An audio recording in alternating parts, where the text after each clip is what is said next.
Chapter 7. After this, Jesus traveled around Galilee. He wanted to stay out of Judea, where the Jewish leaders were plotting his death. But soon it was time for the Jewish festival of shelters, and Jesus' brothers said to him, "Leave here and go to Judea, where your followers can see your miracles.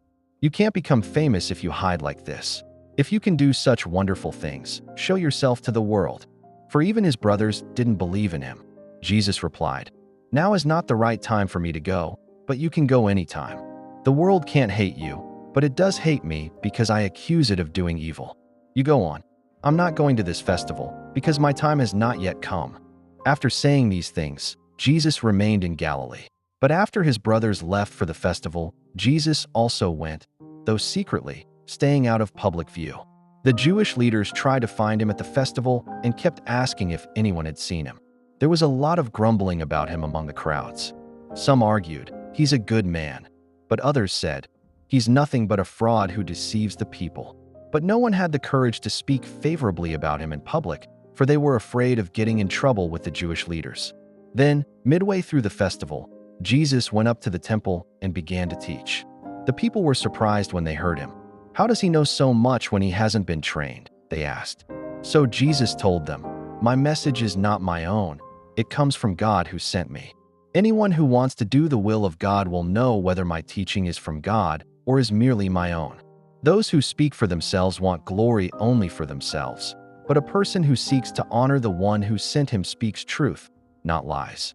Moses gave you the law, but none of you obeys it. In fact, you are trying to kill me." The crowd replied, "You're demon-possessed. Who's trying to kill you?"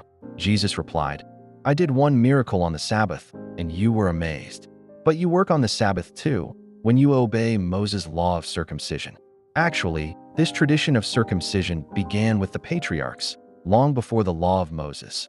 For if the correct time for circumcising your son falls on the Sabbath, you go ahead and do it so as not to break the law of Moses. So why should you be angry with me for healing a man on the Sabbath? Look beneath the surface so you can judge correctly." Some of the people who lived in Jerusalem started to ask each other, "Isn't this the man they are trying to kill? But here he is, speaking in public, and they say nothing to him. Could our leaders possibly believe that he is the Messiah? But how could he be? For we know where this man comes from. When the Messiah comes, he will simply appear. No one will know where he comes from." While Jesus was teaching in the temple, he called out, "Yes, you know me, and you know where I come from. But I'm not here on my own. The one who sent me is true, and you don't know him. But I know him because I come from him, and he sent me to you." Then the leaders tried to arrest him, but no one laid a hand on him, because his time had not yet come. Many among the crowds at the temple believed in him. After all, they said, "Would you expect the Messiah to do more miraculous signs than this man has done?" When the Pharisees heard that the crowds were whispering such things, they and the leading priests sent temple guards to arrest Jesus. But Jesus told them, "I will be with you only a little longer. Then I will return to the one who sent me. You will search for me, but not find me, and you cannot go where I am going." The Jewish leaders were puzzled by this statement. "Where is he planning to go?" they asked. "Is he thinking of leaving the country and going to the Jews in other lands?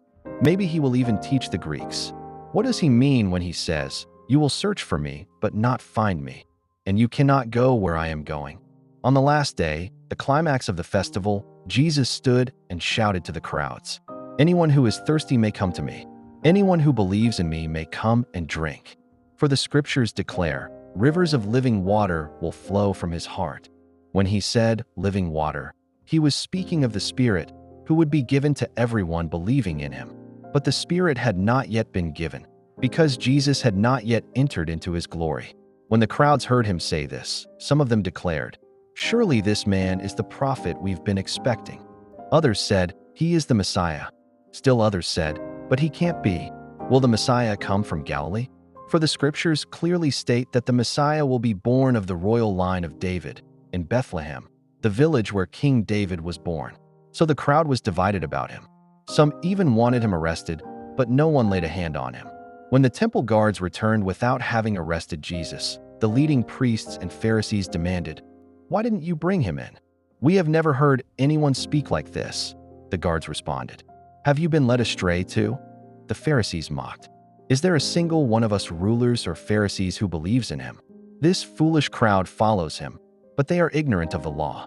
God's curse is on them. Then Nicodemus, the leader who had met with Jesus earlier, spoke up. Is it legal to convict a man before he is given a hearing? He asked. They replied, Are you from Galilee too? Search the scriptures and see for yourself. No prophet ever comes from Galilee. Then the meeting broke up, and everybody went home.